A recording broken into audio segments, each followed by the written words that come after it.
What is up, everybody, and welcome back to the Season 7 Finals. I am your host, Justin Kruger, community developer on Rainbow Six Siege, and we are about to reveal Operation Parabellum, Year 3, Season 2 operation that takes place in Italy. This crowd is hyped to hear all the information that is coming in Season 2, and to help me break this down, please keep that excitement going for my amazing panelists, Jeremy Dowsett, level designer on Rainbow Six Siege, and Alexander Karpazis, presentation director on Rainbow Six Siege. Please give a big round of applause.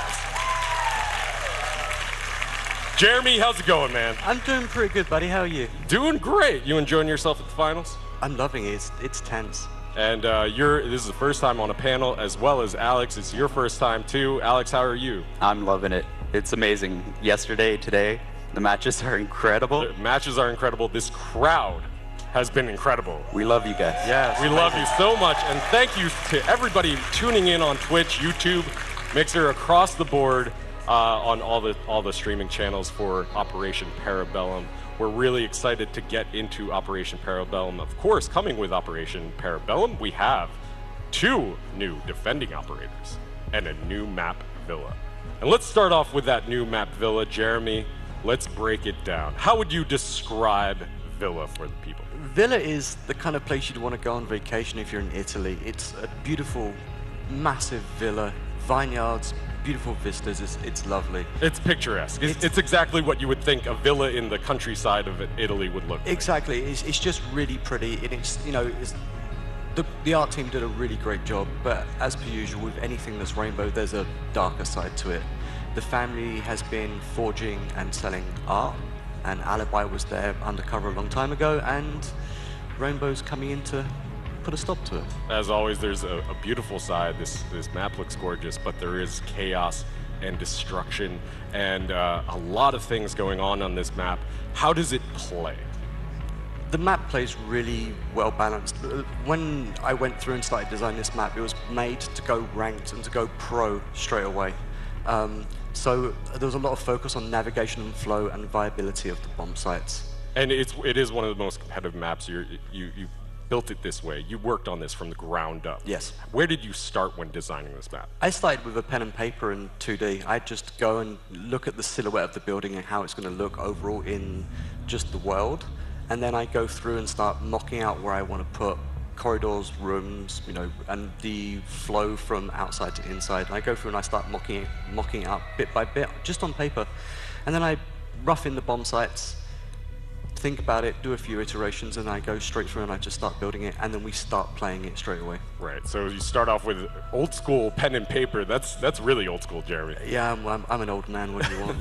You've been designing levels in this industry for a very long time, and you always start off with that pen and paper. That's something that you design, and from that you iterate, you build it in 3D, you create different designs from it out of that, and then you create this flow, and you test this flow, and you make it competitive in a way that feels good as a game, as an experience. It's iteration and learning as you go. You really need to just look at it, look at the angles, look where the doors are, look where the windows are, and look at the rotations that can possibly happen from the design. And that's one of the great things about being a level designer, is you can just go through, and if it doesn't work, you can just erase it and start again. And there's been a lot of different versions of this map. Very early on when we started playtests with the pros liked it, they loved it, they were like, okay, this is going to be a good map. There was one bomb site that wasn't really that viable, but I just went through and reworked it and actually just made it just that much better. It was a couple of days worth of work, and then all 4 bomb sites are viable, and it just go and keep going. If it doesn't work, start again. So through these playtests, you tweak it, you work it, you rework it, you maybe change a few things, and they felt as though this was very competitive. You've been talking about how it's a competitive map. What makes it so competitive? I believe the reason why it's so competitive is because of the viability of the bomb sites and the rotation possibilities on the bomb sites. And then when you add in the destruction of this map and how many walls are destructible, you can open up a bomb site, you can open up an avenue to attack, you can shut down avenues as defense. it takes a long time, but we went through it and we just got it perfect. And you know, it's going ranked, so it's great. Yeah, it's going in ranked, of course, and it is being considered for the upcoming Pro League as well, which is really exciting. So let's break down some of the strategy that is going to be seen or potentially seen on this new map, and let's start with the tactical view of the attackers and where they are going to spawn. So let's take a quick look at that. So here is the outside. You have 3 main entrances: the main entrance, the fountain, and the ruins, or 3 spawns. You have 3 spawns. Main entrance you can go through, and this map's a little bit different. There's actually safe-ish entrances to the basement. So Safe-ish. Safe-ish. It's like nothing safe in Rainbow Row. Right, exactly. So from the main entrance you can go through the cellar into the basement. From ruins you can go through the side and then go through to the crypt entrance, and same from the fountain. So you've got 3 really great spawn points and 3 really great avenues just to get to the building. And when you see it, it's easy to call out, and it's really nice, and the paths are really good and quite well balanced. So you've been talking a lot about inside the building, so let's take a look inside the building. Let's go inside and break down the defenders' points with their bomb sites as well. And let's start off with the first floor, and let's take a look at the 2 bomb sites on the first floor. On the first floor, we do have kitchen, dining, and lounge library. Let's start off with that first bomb site, kitchen dining room. What's the strategy that we're going to be seeing on that, Jeremy? Kitchen dining is really interesting because just at the back of the kitchen there's a set of stairs that go down through the pantry into the basement. So you've got a really fast rotate that allows you to go through basement, back up and out, and there's hatches as well. What's different with this map is we actually don't have any exterior access to any bomb site, so you always have to go through a room. You have to commit to the bomb site. You can't just jump through a window, plant, and run away. Yeah, and as we're going to be seeing in this bird's eye overview, you are going to see a lot of buffer rooms. What's the design intention behind buffer rooms? The reason for the buffer rooms is because we want the team to commit to the plant. We don't want them just to jump in and then go far back and like hold their plant from a long distance. We want them to have to stick around and actually try and defend it. And that's the reason why we did it, just to make it way more viable and more competitive. And you know, when our earlier talks about this map, there was actually one of those entry points and became just way too easy to access the bomb site.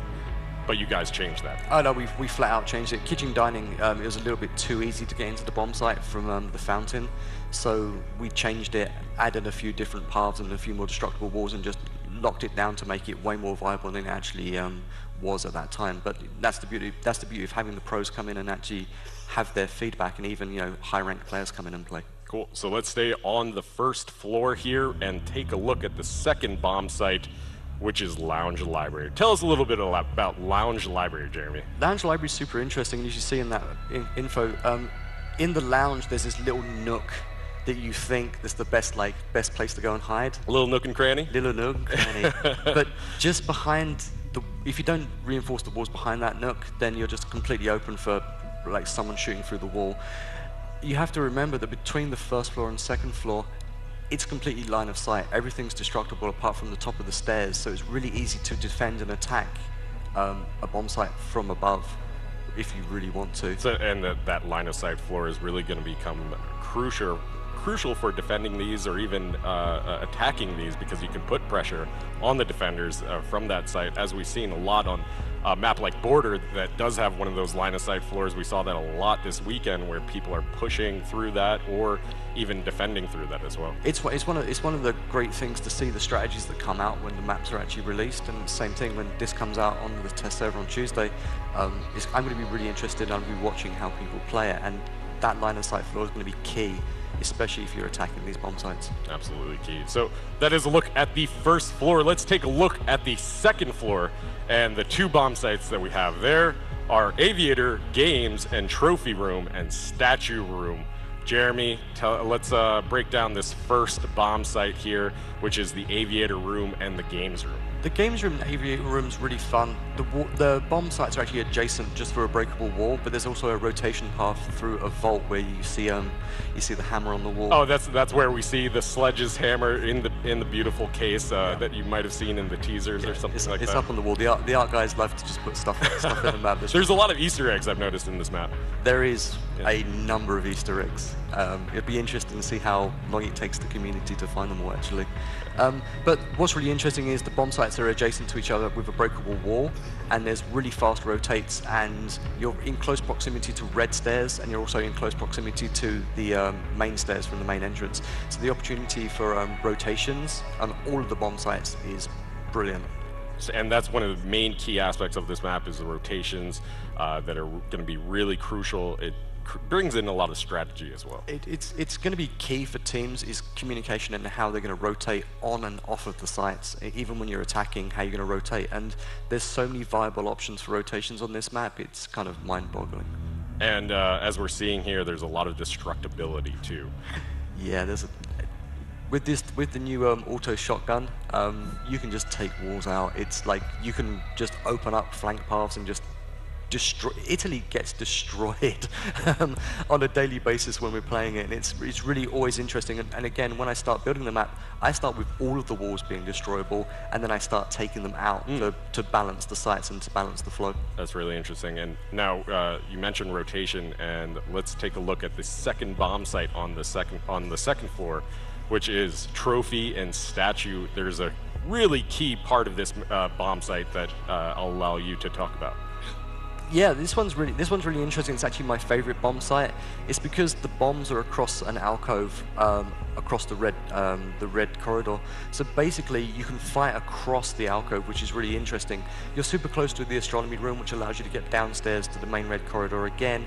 But you can always just vault over the railing straight into the red corridor. There's also a breakable wall at the end where you can break the wall and try and control the red corridor from above, but it's a hard thing. It's a hard thing to achieve. And yeah, and we're taking a look at that alcove right now, or just a few moments ago. That becomes a really critical point of chaos and tension.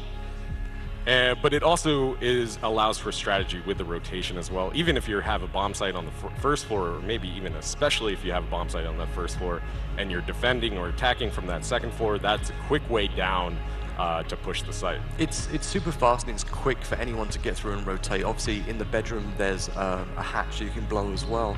But there's also the other thing is there's the skylight, and if you're feeling brave, you can try and attack the bomb site from the skylight. We saw a really good skylight play there in the last map. That was where it was bomb rushed it. Yeah, it was just absolutely amazing. incredible. So that is the first floor and the second floor broken down. Let's take a look at the basement. The basement is really crucial for many different reasons, especially because there's no bomb site there. But it comes into play, it really becomes a crucial point. Why is it so important? It's really important because it's key for the rotations, because you've got the main stairs, the pantry stairs, the red stairs. This is where you're going to rotate through all of the time. That's also where you're going to enter from, because if you come through the crypt tunnel or you come through the cellar tunnel, you're coming through to those massive wine barrels that you're seeing on screen now, and you're entering through the barrels, and as soon as you blow that, you're giving away your position. But you can also just come through the garage, which you're not going to make any noise, it's just a door there. But what's really fun is you see the hatches in the ceiling, and you see all of the stairways and all the ways to go. So when you're defending kitchen dining, you're gonna rotate through this. When maybe if you're up in statue trophy, you need a quick rotate, you might end up coming back through and up around, and it allows for really good flanking paths. So it's a really viable way for the attackers to push in, meaning that the defenders may have to have one roamer down in the basement, or even really just keep an eye on that, especially if they're on that first floor and they don't want to get pressured too early from the basement. That's going to be pretty key. The map is roamer friendly, that's for sure. Roamer friendly map. But it's tense. It's tense. Right? I know the map like the back of my hand. I've been building it for 8-9 months now, and I'm surprised by the different ways that I get killed almost on a daily basis in this map. Just different ways of getting killed, a lot of angles, a lot of destructibility. That is a really amazing map, and I cannot wait for players to get their hands on this map. And you'll be able to play Villa for the very first time on the test servers starting May 22nd, which is Tuesday. Yeah, it's Tuesday. It's so short. So close. Yeah. I'm super excited. Fans here are really excited. I'm glad the fans like it. It's going to be so much fun. They're finally going to be able to play your baby Villa.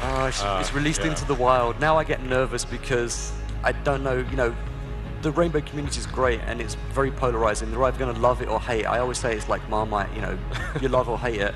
And I'm hoping the community really likes it because I had a lot of fun. The production team had a lot of fun building this. You know, hats off to the entire production team in Montreal because I think we pulled off a really great competitive map. Awesome. Well, that is a look at Villa, but that is not everything that is coming in Operation Parabellum, of course.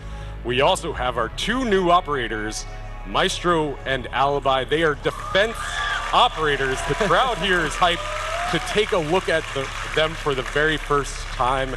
And of course, Operation Chimera may have favored the attack side, but Operation Parabellum will favor the defense. Let's take a quick look at the Ubiblog video breaking down these 2 operators. The new Villa map coming to Rainbow Six Siege in Operation Parabellum may look like a nice spot to relax.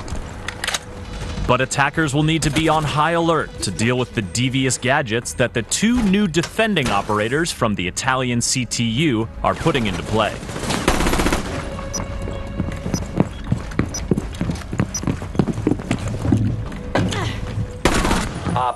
One of the most important skills in Siege is spotting your enemies before they spot you. But what if your enemy wasn't your enemy? Say hello to Alibi, and Alibi, and Alibi, and Alibi. Only one of them is your opponent. The rest are holographic decoys. Alibi can throw her 3 decoys anywhere, but they'll only deploy if they have the space. They can't hurt you, but if you shoot them or touch them, your position will be compromised immediately, and you'll be marked repeatedly for the next few seconds, which is bad. You're exposed. Watch out for decoys pretending to spawn peek, and decoys pretending to hold angles. Watch out for decoys that used to be decoys but are now just Alibi, pretending to be a decoy. Doing any damage to the base of the decoy will destroy it, and as long as you don't shoot or touch the hologram while doing it, you won't be marked. Twitch is an especially good decoy hunter. Thatcher can disrupt them for a bit, and Glaz's sight won't be fooled. You can also keep an eye out for visual discrepancies. The decoy always wears Alibi's default clothing and wields her Storm SMG without any attachments. So if you see Alibi wielding the new ACS-12 shotgun, you'll know she's the real deal. So what happens if Alibi chucks a decoy outside? Well, like a defender who runs outside, the decoy gets marked. But marks are different when Alibi's in the match because they don't reveal the operator's identity. So a decoy deployed outside and a defender that runs outside will look the same unless the attacker can actually see them with their eyes. Though the decoy's mark expires after 10 seconds, that's 10 seconds with a lot of opportunity for mischief. And mischief just might be Alibi's most effective weapon. By making you doubt your own eyesight and second-guess your own reflexes, Alibi gets in your head, and that's not where you want a defender to be. 5 seconds remaining. Now, we all know how powerful cameras are in Siege. But the second new defender, Maestro, is equipped with cameras that are a new kind of powerful. Behold the evil eye. It's bulletproof. It can see through smoke. It shoots a frickin' laser beam. Maestro can plant his evil eyes on floors or walls just like Jaeger does with his ADS. And once installed, they're hard to get rid of. Bullets or melee hits won't work. You'll need to use explosives, or destroy the surface it's planted on, or call in your old pal Sledge for a quick demo job. Thatcher and Twitch can disable them temporarily, but as long as the shutter is closed, evil eyes are free to be used as cameras by anyone on the defending team. They can mark targets and they can see through smoke, so you'd better be sure there isn't one watching when you rappel in through a courtyard roof opening and try to plant the diffuser. But the evil eye doesn't just spectate. When Maestro is using one and aims down sights, the shutter will slide open to expose a laser. Once the shutter is completely open, Maestro can fire the laser to destroy drones, blow up breach charges, and damage attacking operators. A single shot may not do a lot of damage, but you can fire in rapid succession, and this can be very dangerous for an attacker with low health. Deploy in a good spot, and you can quickly land a bunch of shots before your enemy zeroes in on you, or you overheat the laser. When the shutter is open, the Evil Eye is vulnerable to gunfire and melee attacks. And remember that the laser won't interrupt a diffuser plan. It's up to Maestro and his LMG or ACS-12 shotgun to clear the room. If you seek dastardly new gadget strategies, prepare for Operation Parabellum. And to keep up with the latest in Rainbow Six Siege, visit us at news.ubisoft.com and subscribe to the Ubisoft YouTube channel. Stop standing.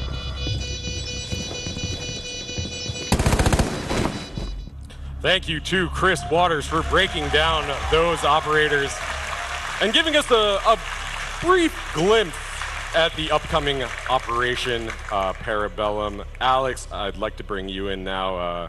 Please allow us to break down these operators a little bit further, a little bit more in detail. Let's do it. Yeah, because there's a lot to unpack in that video. And let's start off with Alibi. Who is Alibi? Let's get to know her. Sure. Her personality is someone who's very stoic and reserved. Her background is she immigrated to Italy at a young age. Then she grew up, joined law enforcement, and succeeded there.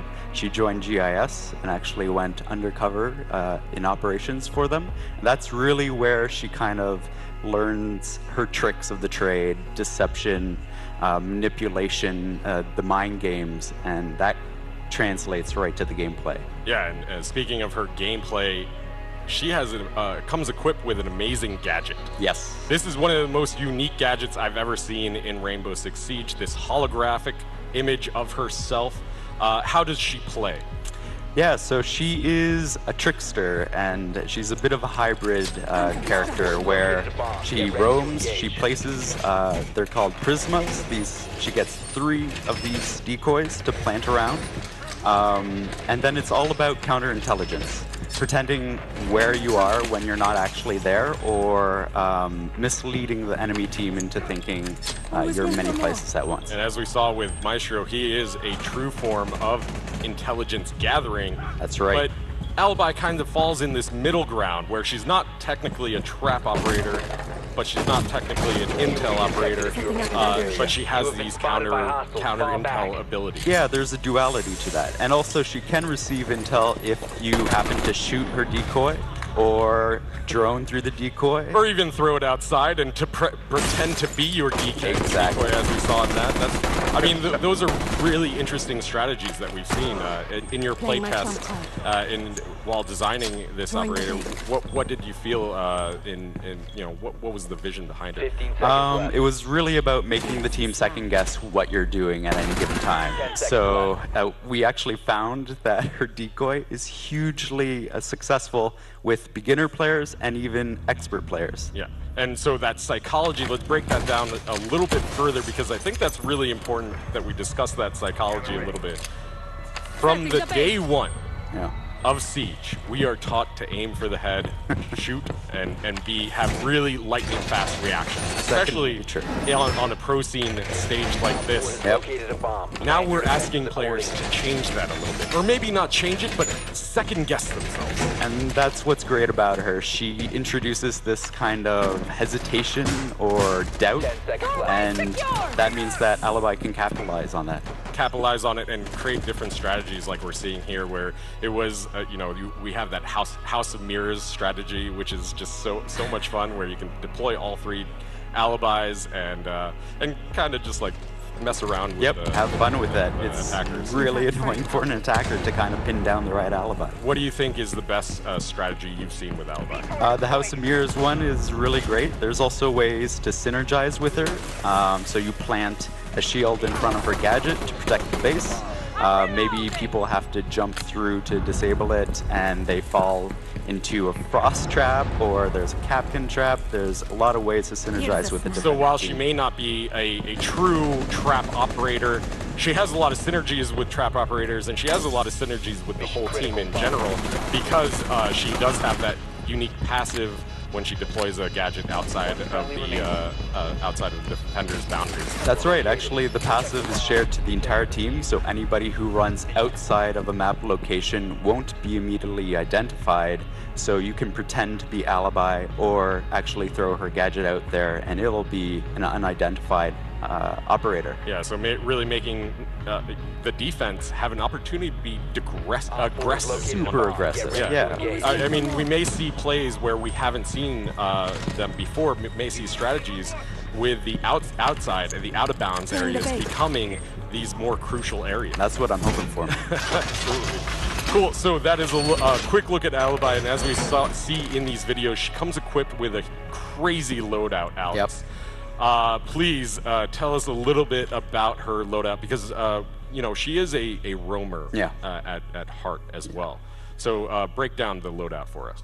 So her signature weapon is a Storm SMG. So this is a high rate of fire, low damage, but fairly good accuracy, which means she's deadly in most distances. And as we're seeing, she's 3 speed, 1 armor. That's right. So it helps her with mobility. It helps her set up before a match, place all of her gadgets, and start roaming and getting that intel on the team. And what about her second primary? She actually has, for the first time in the game, a shotgun pistol, which is hilarious and a lot of fun, and it actually synergizes well with her kit. You can make some peeking holes that you can set the gadget behind and kind of fool people into thinking she's peeking. Yeah, and one thing that we should note here, that there are speed changes coming with Operation Bellum. So with the 3 speeds and the 1 speeds, there's a few things changing. Right, so 3 speeds are going to be a little bit slower and 1 speeds are going to be a little bit faster. But if you do have a secondary pistol equipped, you will gain a little bit of a speed boost, which means you could see an Alibi with a shotgun pistol running at your face. It's going to be cool. That's really scary. I'm a little frightened, including since she's going to have like 3 of herself around the map as well. So it's going to be terrifying. It's going to be a little bit terrifying. But to counter that terrifying aspect of Alibi, who would you say are her best counter picks? Well, she does use a gadget, so you'll see there's IQ who can spot it out. When you have Twitch, you can destroy it easily with the Twitch drone, and even a Thatcher EMP will disable it temporarily. One of the hardest counters is Glaz, of course. He'll be able to see through any of the decoys, and only the real Alibi will light up. Yeah, so if you do have, you know, a glass peeking or somebody's on defense trying to rush out, you will have glass as an advantage there, because that's a really aggressive move. It is. You know, it would be hard to really pull that off. But also, as we're seeing with Thatcher, it temporarily disables the decoy, so it's not a full hard counter, but a little bit of a soft counter, just to know if she is doing that House of Mirrors trick. Clears the room a bit. Clears the room. What would you say is the best way to counter her? Honestly, if you get a super aggressive Alibi who's kind of roaming and playing like a run out, Glaz is going to be able to shut that down immediately. Yeah, shut her down, obviously see the outline of the true Alibi, and not get deceived. Right. Cool. So that is a look at Alibi, and now let's take a look at the Maestro. I love him so much. Maestro is a very charismatic leader. He has a bit of history with Alibi. He joined the GIS. After that, he went solo and ran his own boot camp. So he's a natural leader, a natural teacher, and now he's with Rainbow Six. He's a great operator to kind of hunker down and protect a point. And he just looks cool. Man, this guy has so much charm. I'm jealous. I love it. As we saw also, if you're following on Twitter, Gasam Milos cosplayed as Maestro and nailed it. He just nailed it. It was really awesome. I'm excited to see more cosplay of Maestro out there. But let's get into his gameplay. How does he play?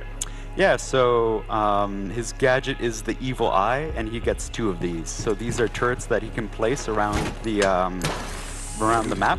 And you can place them anywhere, or just like Jaeger, you can put it on the floor, you can put it on the walls, and then you can use it as a camera.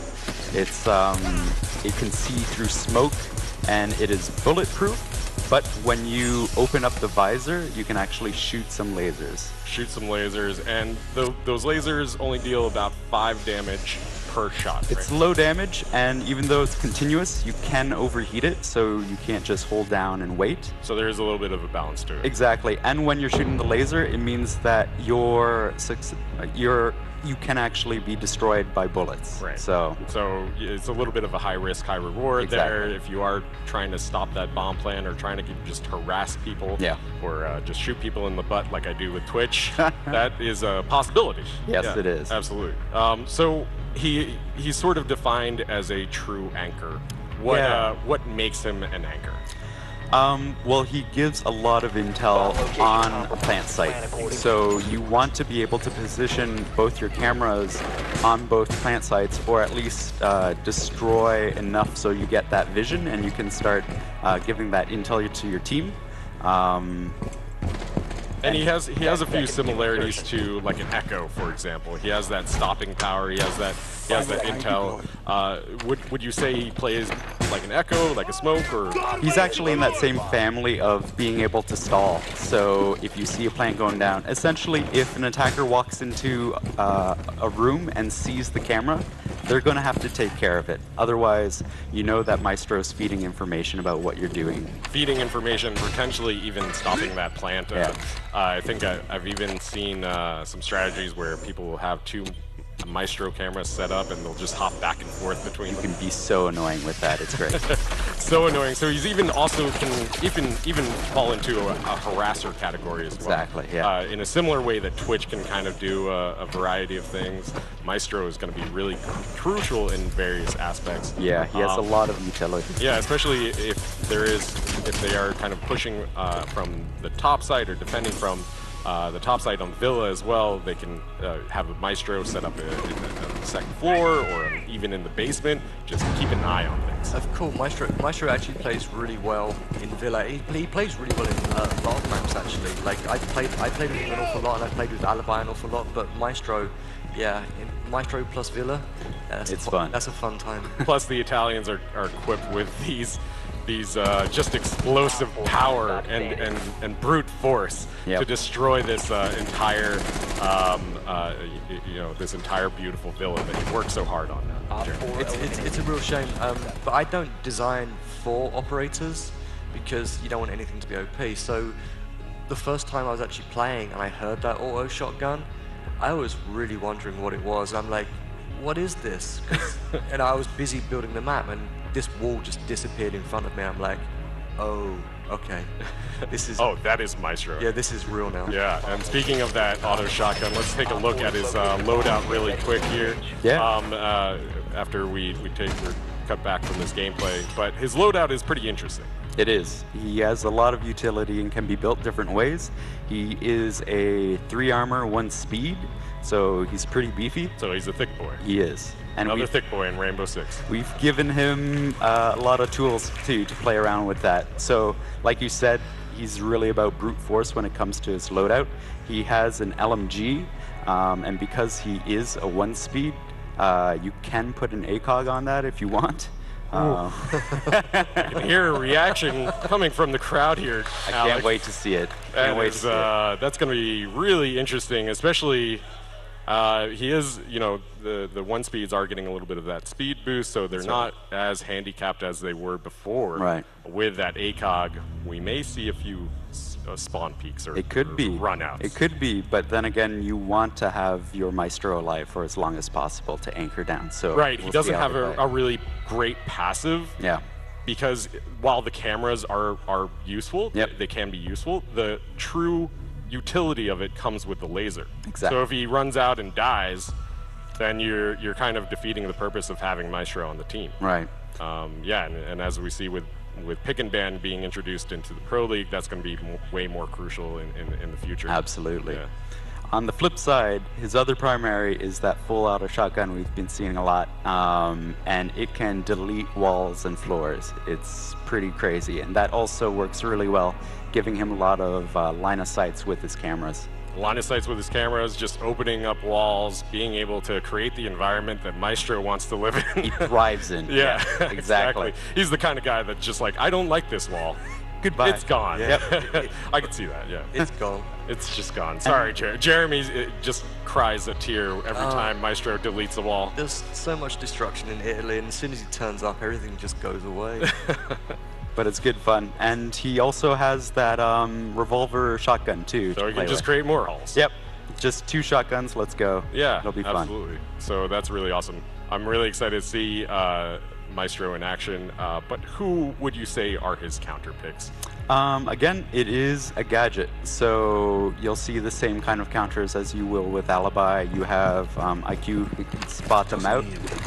You'll have Twitch and Thatcher who can disable it temporarily, which is incredibly useful. But of course, you want to destroy it too, so you do have Sledge that can just run up and smash it. Yeah, he can just smash it, which makes sense. It does. You know, it just logically, it's just like he has a sledgehammer. This is a camera. It's gonna be gone. Yeah, I really love that. But also, we mentioned Echo, we mentioned Smoke, we mentioned the pick and bans. Yeah. Do you feel as though Maestro is a good alternative to those? Because if there is a pick and ban in pick and ban, you could potentially see a map without a Smoke or without an Echo, and that means that Maestro could be picked alongside that. Exactly. He can either be a good alternative, or actually, if those options aren't taken off the table with the ban system, he can synergize really well to create this super stall composition.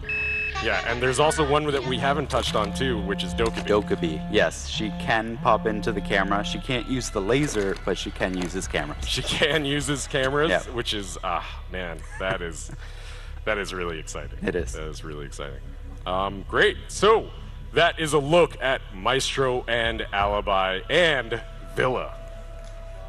That is really exciting. Yeah. But there is way more coming with Operation Parabellum, because if you want customization items, we got customization items.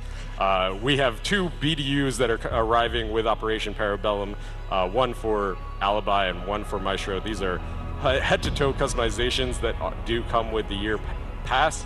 So if you do own the year 3 season pass, you will get these right off the bat day 1. So if you want a fancy-looking Alibi or a fancy-looking Maestro, on day 1, you can have that.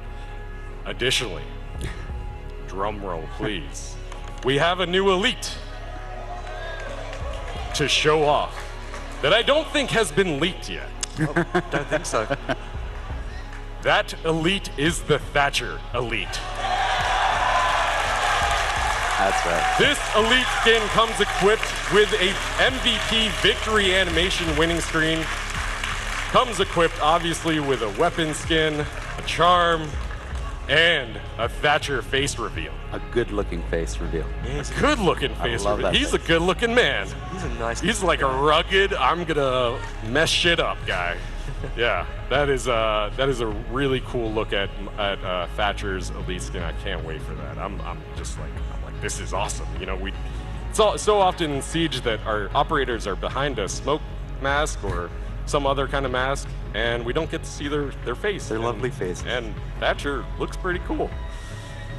Great.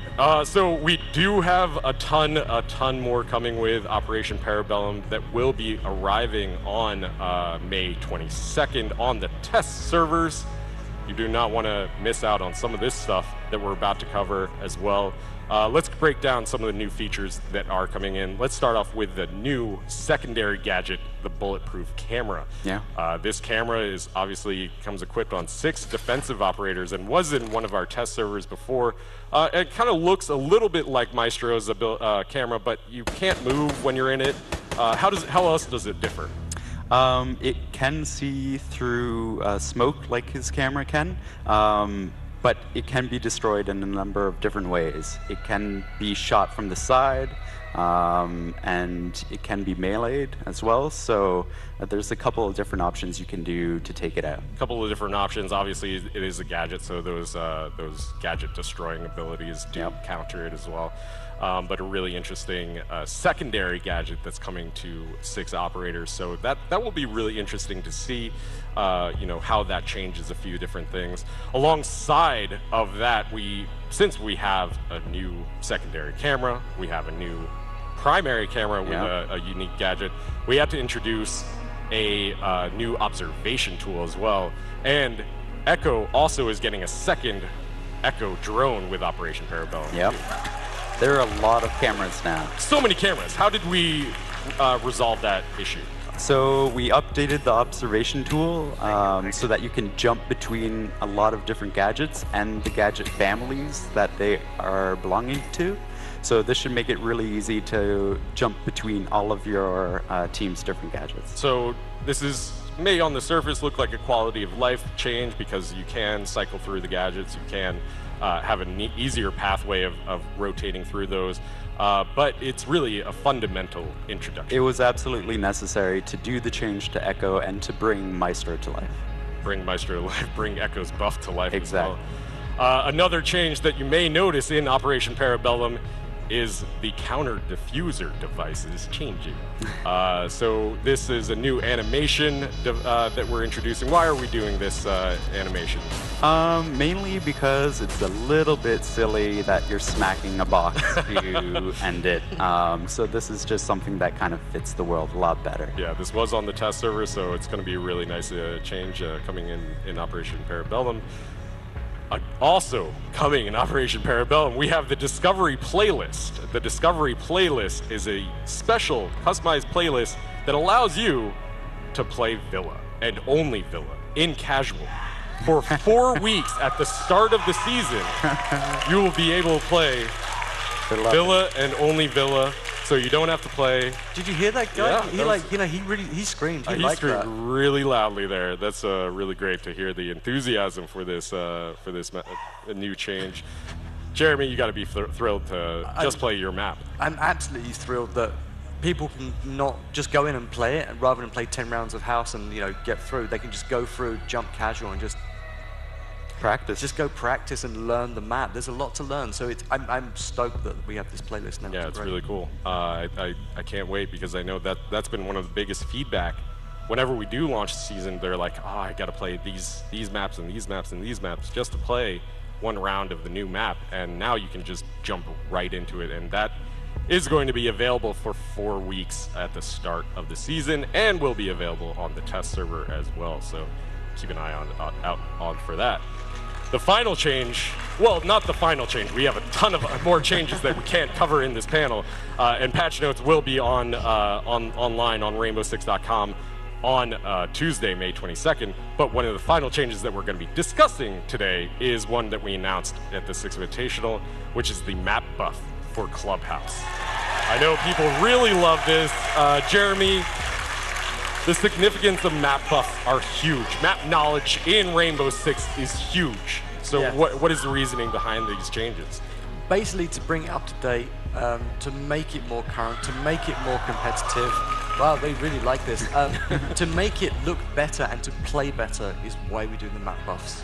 This map was a great map already. It's just so much better now. So much better, and it means that it's going to be interesting to see how the pros adapt, how every player adapts to that new change coming with Operation Parabellum, and it's becoming a key strategy moving forward as we're going to have more buffs in the future, including something that is way bigger than a buff, which is a rework of the map. Yes, there's reworks and buffs. Buffs are, we go through, rearrange the furniture, like someone's come around and been drunk and moved your table, is pretty much what a map buff is. A rework is we actually go through and we completely rework the map from the ground up, and basically you see a new map.